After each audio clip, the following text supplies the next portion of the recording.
Saya Desi Salviani, Anda sedang menyaksikan News Update Warta Kota. Mantan Gubernur DKI Jakarta Anies Baswedan merespon peluang Partai Keadilan Sejahtera atau PKS bergabung ke Koalisi Indonesia Maju atau KIM+.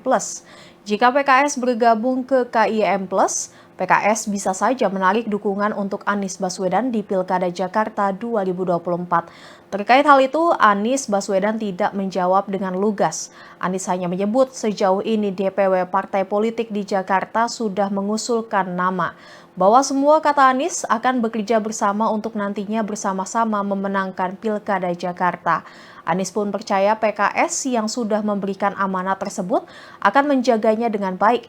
Sebelumnya, PKS mengakui partainya membuka peluang meninggalkan Anies Baswedan di Pilkada DKI Jakarta. Partai besutan Ahmad Syaiqo itu mengklaim batalnya dukungan itu karena Anies. Kabar itu disampaikan oleh juru bicara PKS Muhammad Khalid. Menurutnya, Anies dianggap telah gagal untuk mencari mitra koalisi yang bisa mengusung duet Anies Baswedan dan Sohibul Iman di Pilkada Jakarta. Ini kan PKS terakhir menyebut membuka peluang untuk bergabung dengan Pilpres, salah satu alasannya karena tenggat waktu dari Anies dan PKS untuk mencari teman koalisi selama 40 hari itu sudah jatuh tempo pada 4 Agustus kemarin. Itu bagaimana Pak? Tapi alhamdulillah kami percaya bahwa aspirasi rakyat Jakarta akan terus dijaga karena semua partai mendapatkan kursi itu aspirasi dari rakyat, dan aspirasi rakyat Jakarta sejauh ini kalau kita perhatikan DPW partai di Jakarta sudah mengusulkan nama. Nah, nama-nama itu adalah cerminan dari aspirasi warga. Saya percaya, dan sampai sekarang kan juga masih sama, bahwa semua akan bekerja bersama untuk nantinya bersama-sama memenangkan Pilkada Jakarta. Jadi saya percaya bahwa semua yang sudah mendapatkan amanat rakyat Jakarta akan dijaga.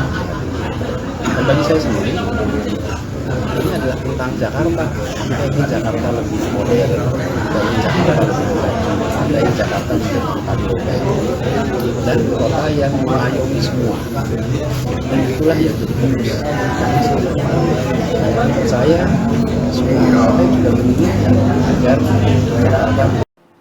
Menteri Pertahanan Prabowo Subianto memberikan pembekalan kepada 40 personel tenaga kesehatan atau nakes TNI yang akan berangkat untuk misi kemanusiaan Gaza di Ruang Bhinneka Tunggal Ika Kementerian Pertahanan Jakarta pada Rabu 7 Agustus. Kepada puluhan nakes TNI tersebut, Prabowo mengatakan bahwa kondisi yang terjadi di Gaza, Palestina telah mengusik rasa kemanusiaan. Untuk itu, Indonesia harus menunjukkan sikap solidaritas untuk Palestina. Lebih lanjut, ia menyampaikan terima kasih kepada 40 nakes TNI yang telah bersedia untuk melaksanakan tugas ini.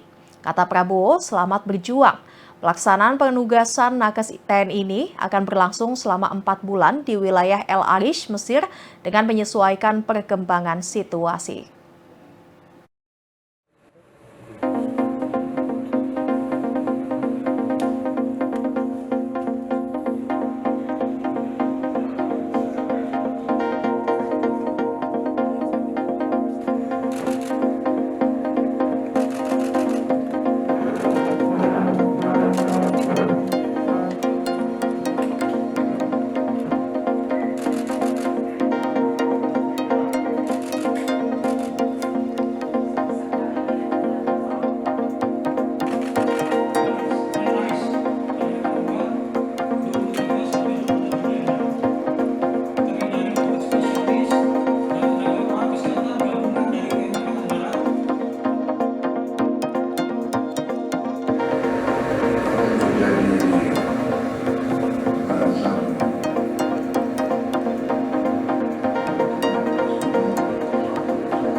Marcel Widianto menegaskan cibiran atau bullying tidak akan menjatuhkannya.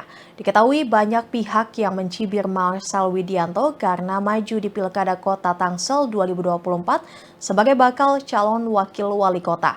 Terkait cibiran tersebut, Marcel Widianto juga menyinggung latar belakangnya yang berasal dari keluarga kurang mampu. Karena latar belakangnya itu, Marcel yakin jika semangatnya tak mudah dipatahkan meskipun banyak yang mencibirnya. Lebih lanjut, Marcel percaya jika akan banyak yang mendukungnya sebagai wali kota agar bisa merubah Tangerang Selatan menjadi lebih baik. Pada momen ini, Marcel menyampaikan jika wajahnya akan semakin banyak terpampang di billboard yang ada di Tangerang Selatan. Sebab gambar wajahnya akan menggantikan posisi Ketua DPC Demokrat Zulham yang saat ini sudah terpasang di beberapa titik di Tangerang Selatan. Makanya dari semua bully-bulian yang ada saya tidak pernah jatuh karena saya percaya bahwa banyak sekali orang-orang yang sayang dan terbukti hari ini kalian semuanya mendukung saya dan Bang Andi Batria untuk merubah Tangsel menjadi yang lebih baik, Tangsel menjadi lebih keren dan Tangsel menjadi lebih maju. Arisa Marcel, Arisa Marcel, Demokrat, Demokrat, Demokrat, semuanya. Baru-baru ini viral curhatan anak-anak kos di Semarang yang kerap kehilangan kucing.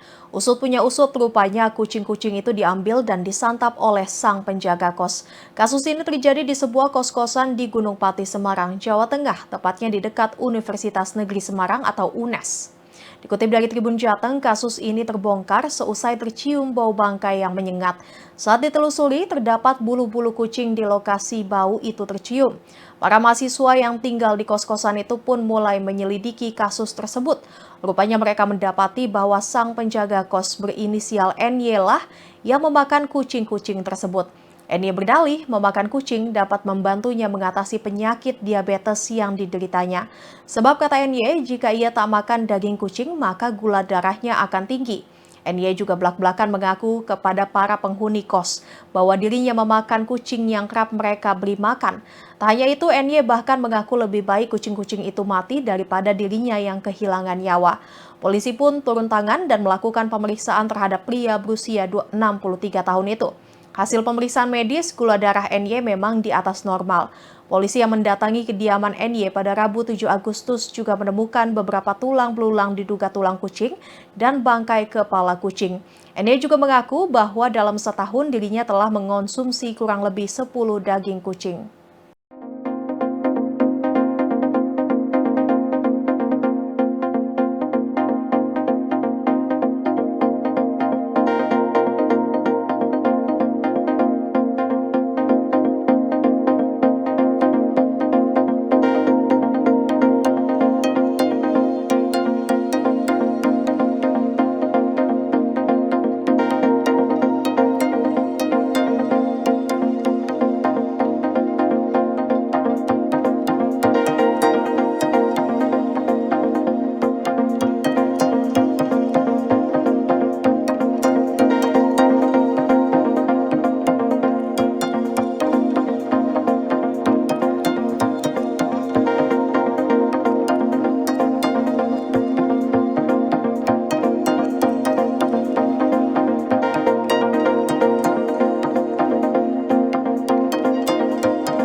Wali Kota Nagasaki tidak undang Israel dalam upacara mengenang pengeboman Hiroshima dan Nagasaki. Wali Kota Nagasaki menyatakan minggu lalu bahwa Duta Besar Israel, Gilad Cohen, tidak diundang ke upacara pada 9 Agustus karena potensi risiko protes atas konflik di Gaza. Laporan juga menunjukkan bahwa otoritas Jepang juga telah mengecualikan Duta Besar Rusia dan Belarusia dari undangan. Wali Kota Nagasaki mengatakan bahwa ada kemungkinan akan terjadi protes terhadap kehadiran Israel lantaran terlibat dalam aksi perang di Gaza. Sebagai informasi, upacara peringatan perdamaian Nagasaki akan menandai peringatan 79 tahun pengeboman atom Amerika Serikat di Nagasaki dan Hiroshima yang menewaskan lebih dari 246.000 orang. Sebagian besar adalah warga sipil dan menimbulkan lebih banyak lagi kematian akibat keracunan radiasi. Pengeboman atom tahun 1945 memaksa Jepang menyerah tanpa syarat kepada Amerika dan berakhirnya Perang Dunia Kedua.